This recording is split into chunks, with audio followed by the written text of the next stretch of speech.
Hello friends, आज एक हम लोअर बॉन्डिंग करने जा रहे हैं। तो हम देखते हैं कि लोअर बॉन्डिंग हमें कैसे करना है। जैसा इस केस में दिख रहा है कि हमारे इंटीरियर में हमें अच्छी खासी क्राउडिंग दिख रही है, कैनाइन कंप्लीटली ब्लॉक्ड है, मगर साथ में ये भी दिख रहा है कि जो फर्स्ट मोलर है that is lingually tilted, second molar उसके कंपैरिजन में बाहर है। जब यहाँ पे हम देख रहे हैं इट लुक्स फाइन, यहाँ पे क्रॉस बाइट आ रहा है पोस्टीरियर में, दैट मीन्स कि ये वाला बाहर है, अपर वाला में और एक्सपेंड करने की जरूरत है। और एक्सपेंड करने की जरूरत है तो उस केस में हम क्या करेंगे कि हम अपना एक सेकंड मोलर को भी बैंड करने की कोशिश करेंगे कि हम सेकंड मोलर को बैंड करके वो कहीं ना कहीं हम उस जगह को भर पाए। ये आप देख रहे हो कि यहाँ पे क्रॉस बाइट एस्टेब्लिश्ड है ऑलरेडी। इस हम क्रॉस बाइट को धीरे धीरे ठीक करेंगे। ये मोलर पोजीशन में आएगा, थोड़ा सा आर्च एक्सपेंड हमारा करेगा क्योंकि सेकंड मोलर जो है उसको हम एक्सपेंड करेंगे तो हमारा आर्च ओपन होगा, अपर ओपन होगा तो लोअर उसको फॉलो करेगा। तो आई गेस हमें मैक्सिमम एक सिंगल इंसाइजर एक्सट्रैक्शन की जरूरत पड़ेगी और एक्सट्रैक्शन की जरूरत नहीं पड़ेगी। अब हम बॉन्डिंग स्टार्ट करते हैं। जो आपका एक्सपेक्टेड एरिया है कि यहाँ पे आपको ब्रैकेट प्लेस करना है, वहीं पे हम अपना स्टैंड प्लेस करने की कोशिश करेंगे। अननेसेसरी टूथ को एच नहीं करेंगे। ये टूथ अभी अंदर ब्लॉक्ड है, इसको भी हमें इन्वॉल्व नहीं करेंगे। इसमें आपको दिख रहा होगा कि इंसाइजर लेंस फ्रैक्चर्ड है, यहाँ पे फ्रैक्चर दिख रहे हैं। जो हमारा टूथ है एडजेसेंट, उसके हिसाब से हमें उसको प्लेस करना है। इसमें हमने कैनाइन को भी ड्रॉप कर दिया। कैनाइन को भी अभी के लिए हम बॉन्ड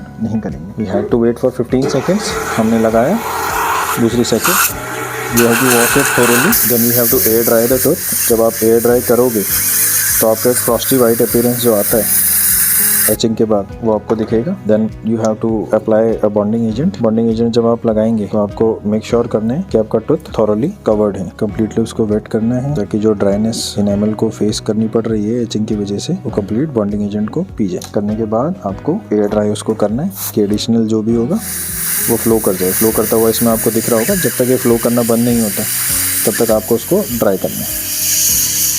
करने के बाद एक अच्छी क्योरिंग लाइट के साथ आप उसको 5 सेकंड्स के लिए क्योर करेंगे। आजकल जो हमारी ये फास्ट क्योरिंग लाइट्स आती है वो एकदम से श्रिंकेज रेट उसमें ज़्यादा रहता है। तो आप कोशिश करो कि जो नॉर्मल आपका 5 सेकंड 10 सेकंड्स के लिए जैसे आप करते हो वैसे ही आपको उसको करना है। 5 सेकंड्स के लिए हमने सारे टूथ को क्योर किया बॉन्डिंग एजेंट लगा के। Then this is our bracket placing tweezer. हम बॉन्डिंग इसकी स्टार्ट करेंगे। ये हमने लास्ट हमारा 5 का ब्रैकेट होल्ड किया। होल्ड करने के बाद आपको एडेसिव लेना है। एडेसिव आपने ब्रैकेट के बेस पे अप्लाई किया। ब्रैकेट के बेस पे अप्लाई करने के बाद you have to make sure कि वो इवनली सब जगह लगा हो। इसके बाद आपको टूथ के ऊपर उसको प्लेस कर देना। अभी हमने ग्रॉस उसको प्लेसमेंट उसका कर दिया है। ये हमारा मेजरिंग गेज है, इसके ऊपर अलग अलग रीडिंग्स हैं जो भी हाइट आपको रखना हो। इस केस में हमने सेंट्रल के ऊपर 4 पे रखा है हाइट को, कैनाइन के ऊपर 4.5 आएगा। आपको टूथ के लॉन्ग एक्सिस के हिसाब से इसको परपेंडिकुलर रखना है। आपको उसके बाद मेक श्योर करना है कि एडिशनल एडेसिव जो भी है आपको उसको फ्लश आउट करना है क्योंकि यहीं से सीपेज होता है और सेकेंडरी कैरीज स्टार्ट होती है। आपको जब कोई भी ब्रैकेट आप प्लेस करोगे आपको उसको हॉरिजॉन्टली टूथ के सेंटर में लगाना होता है। वर्टिकली हमने जैसे मेजर किया, हमें गॉज के हिसाब से उसका हाइट एमबीटी चार्ट के अकॉर्डिंग लगाना होता है। तो आइडियल वे इज कि आप पेशेंट के पीछे आके देखो। जब आप पीछे से देखोगे तो आपको टूथ कंप्लीट दिखेगा। आइडियल वे में पेशेंट के आपको हर टूथ के आप सामने होनी चाहिए। तो कई बार क्या होता है कि दूसरी साइड पे आप काम कर रहे हो तो पेशेंट के टूथ के फ्रंट में आप नहीं आ सकते क्योंकि इट इज इन साइड। तो इन दैट केस आपको माउथ मिरर यूज करना है। लॉन्ग एक्सिस के हिसाब से मेक श्योर कि इट इज पैरेलल।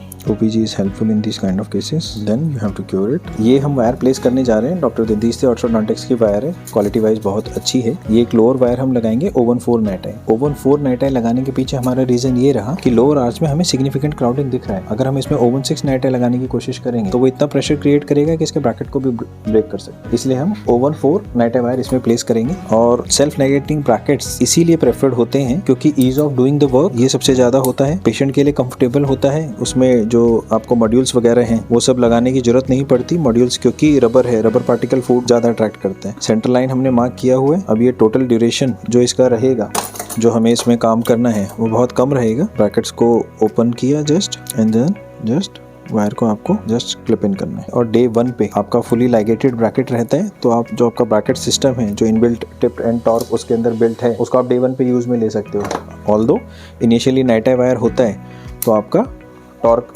नहीं उसमें एग्जर्ट हो पाता तो टिप का बेनिफिट उसमें ले सकते हैं। अब देखो ये हमारा वायर का कर्वेचर है, इतना सीवियरली कर्व दिख रहा है बट ये नाइट आई वायर की ब्यूटी है। इस सब को वो आर्च फॉर्म में लेके आएगा।